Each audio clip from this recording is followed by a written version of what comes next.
19 जून 2020 शाम 8:15 बजे कोविड-19 का समय था। जगह थी तमिलनाडु के तुत्तुकुड़ी जिले का सत्तनकुलम पुलिस स्टेशन। पुलिस स्टेशन के अंदर से दो लोगों की दर्द से रोने और चीखने की आवाज आ रही थी, क्योंकि सत्तनकुलम पुलिस स्टेशन के अंदर उस दिन पुलिस दो लोगों को जान से मारने के लिए बेरहमी से पीट रहे थे। उन दोनों में से एक 21 साल का बेनिक्स था, जो कमरा चौक में एक छोटी सी मोबाइल एक्सेसरीज की दुकान चलाता था। दूसरे थे 59 साल के जयराज, बेनिक्स के पिता। जयराज आसपास के गांव में पेड़ काट कर लकड़ी बेचने का काम करते थे। इससे बेनिक्स और जयराज अपने 6 लोगों के गरीब परिवार का गुजारा करते थे। सत्तनकुलम पुलिस ने दोनों को 19 जून के शाम को तकरीबन 8 बजे बेनिक्स की मोबाइल शॉप के सामने से गिरफ्तार किया। पुलिस ने गिरफ्तारी का कारण बताया कि बेनिक्स और जयराज ने लॉकडाउन कर्फ्यू के समय सीमा के बाद भी अपनी दुकान खुली रखी थी, और जब पुलिस ने उन्हें दुकान बंद करने के लिए कहा तो उन्होंने पुलिस को जान से मारने की धमकी दी और पुलिस से लड़ाई की। इसलिए सत्तनकुलम पुलिस ने दोनों को पुलिस स्टेशन उठा कर लाए और शाम 8:15 बजे से लेके अगले दिन सुबह 3 बजे तक लगातार पीटा। सत्तनकुलम पुलिस ने उन दोनों के खिलाफ जिन धाराओं के तहत एफआईआर दर्ज की, उसमें इंडियन पिनल कोड की धाराएं 188, 353, 269 और 506 सेक्शन के सबसेक्शन 2 शामिल थे। लेकिन पुलिस के ये एफआईआर असली घटना से ध्यान हटाने का एक तरीका था, ताकि पुलिस बेनिक्स और जयराज पर किए गए अपने इनह्यूमन अत्याचारों को कानून के सामने सही ठहरा सके। लेकिन फिर 3 दिन बाद जब 22 जून को बेनिक्स और 23 जून को जयराज की एक्सट्रीम पुलिस टॉर्चर से कोविलपट्टी गवर्नमेंट अस्पताल में मौत हो गई, तब इस घटना की असली वजह धीरे धीरे सामने आने लगी। 2 लोगों की हत्या करने के बाद पुलिस को सबसे पहले जिनका साथ मिला वो थे तमिलनाडु के तत्कालीन मुख्यमंत्री एडापट्टी के पलानीस्वामी। उन्होंने 24 जून 2020 को एक पब्लिक स्टेटमेंट जारी कर कहा कि बेनिक्स और जयराज की मृत्यु बीमारी के कारण हुई है, जबकि उस वक्त बॉडीज की पोस्टमार्टम रिपोर्ट भी नहीं आई थी। इसलिए विपक्षी पार्टी डीएमके ने तत्कालीन मुख्यमंत्री पर केस को दबाने का आरोप लगाया। लेकिन सच्चाई तब सामने आई जब बेनिक्स की बहन कर्सिस ने अपने पिता और भाई की डेड बॉडीज देखी। उनके बयान के मुताबिक उनके पिता और भाई के पिछले हिस्से की हालत देखने लायक नहीं थी। बार बार डंडों से मारे जाने के कारण उनके बटक की ऊपरी स्की पूरे तरीके से निकल गई थी, जिससे अंदर का टिश्यू तक दिखने लगा था। उनके जेनिटल एरिया पर बार बार मारा गया था और उनके पूरे शरीर पर मल्टीपल जगह मारपीट के निशान थे। जब ये खबर मीडिया के जरिए पूरे देश में फैला तो पूरे देश में इस केस को लेकर चर्चा शुरू हो गई। लोग विरोध करने के लिए तमिलनाडु के सड़कों पर उतर आए। देश में ट्विटर पर #Justice for Jayaraj and Bennix number 1 पर ट्रेंड करने लगा और दुनिया भर में टॉप 30 में ट्रेंड हुआ। लोगों और मीडिया के गुस्से को देखते हुए पुलिस डिपार्टमेंट ने 19 जून की रात को सत्तनकुलम पुलिस स्टेशन में ड्यूटी पर तैनात inspector A Shridhar, sub inspector Balakrishnan और रघु गणेशन को सस्पेंड कर दिया और सत्तनकुलम पुलिस स्टेशन के बाकी पुलिस अधिकारियों का दूसरी जगह ट्रांसफर कर दिया गया। साथ ही तमिलनाडु सरकार ने इस केस की निष्पक्ष जांच करने का वादा किया, लेकिन उन पुलिस वालों को ना तो गिरफ्तार किया गया और ना ही उनके खिलाफ कोई एफआईआर दर्ज की गई, जिससे आम लोगों को तमिलनाडु पुलिस और तमिलनाडु सरकार पर इस केस की निष्पक्ष जांच करने की वादे पर शक होने लगा। केस की गंभीरता को देखते हुए और स्टेट में लॉ एंड ऑर्डर बनाए रखने के लिए मद्रास हाई कोर्ट की मदुराई बेंच ने 24 जून को ही ये केस खुद ही अपने हाथ में ले लिया और कुछ ऐसे ऐतिहासिक ऑर्डर पास करी जिनके वजह से इस केस को दबाना नामुमकिन हो जाता है। और इस केस की सबसे अहम चश्मदीद गवाह भी बिना डरे अपना बयान दे पाती है। मद्रास हाई कोर्ट ने सबसे पहले इस घटना से जुड़े सत्तनकुलम पुलिस स्टेशन के हेड कांस्टेबल मुथुराज और मुरुगन का नाम सस्पेंशन लिस्ट में जोड़ा। फिर पोस्टमार्टम करने के लिए 3 स्पेशल डॉक्टरों को नियुक्त किया और पीएम की वीडियोग्राफी करने को कहा गया, जिसे कलेक्ट करने और कोर्ट में जमा करने की जिम्मेदारी कोविलपट्टी के जुडिशियल मजिस्ट्रेट एमएस भारतीदर्शन को दी गई।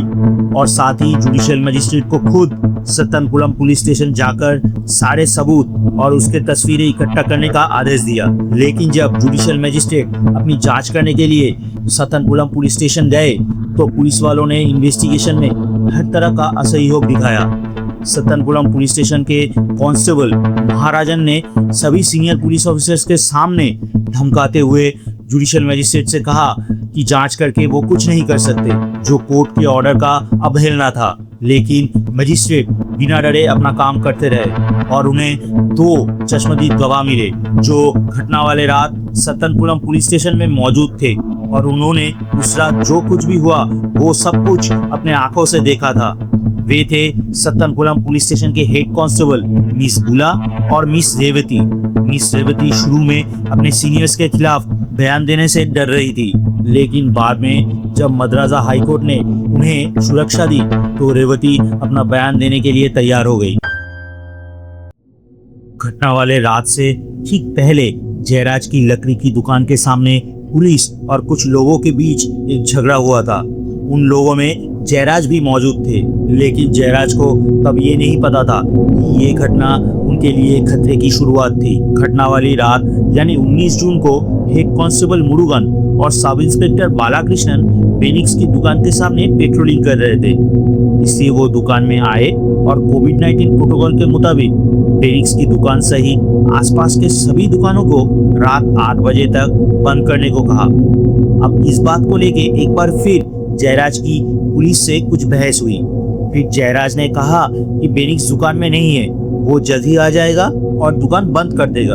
अब ये हेड कांस्टेबल मुरुगन कुछ दूरी पर खड़ी एक पुलिस के गाड़ी के पास जाता है और अंदर बैठे एसआई बालाकृष्णन से पिछले दिन के झगड़े के बारे में जयराज के खिलाफ शिकायत करता है, जिसके बाद पुलिस जयराज को पिछले दिन के झगड़े के बारे में पूछताछ करने के लिए सत्तनकुलम पुलिस स्टेशन ले जाते हैं। कुछ देर बाद बेनिक्स और उसके कुछ दोस्त भी पुलिस स्टेशन पहुंच जाते हैं। तब तक हालात बिल्कुल बिगड़ी नहीं थी। उस समय हेड कांस्टेबल मिस बुला सत्तनकुलम पुलिस स्टेशन में अपनी ड्यूटी कर रहे थे जब उन्होंने बेनिक्स और जयराज को पुलिस स्टेशन के अंदर खड़े हुए देखा। कुछ देर बाद एसआई बालाकृष्णन ने अपने हाथ से इशारा करके जयराज को अपने पास बुलाया, लेकिन जयराज को वो आवाज समझ नहीं आई क्योंकि बालाकृष्णन ने जयराज को उनके नाम से नहीं बल्कि हाथ से इशारा करके बुलाया था और उस वक्त जयराज अपने सर झुका के खड़े हुए थे। बुलाने के बाद भी जयराज को एक जगह खड़े रहते देख बालाकृष्णन जयराज को उनके शर्ट का कॉलर पकड़ के खींचते।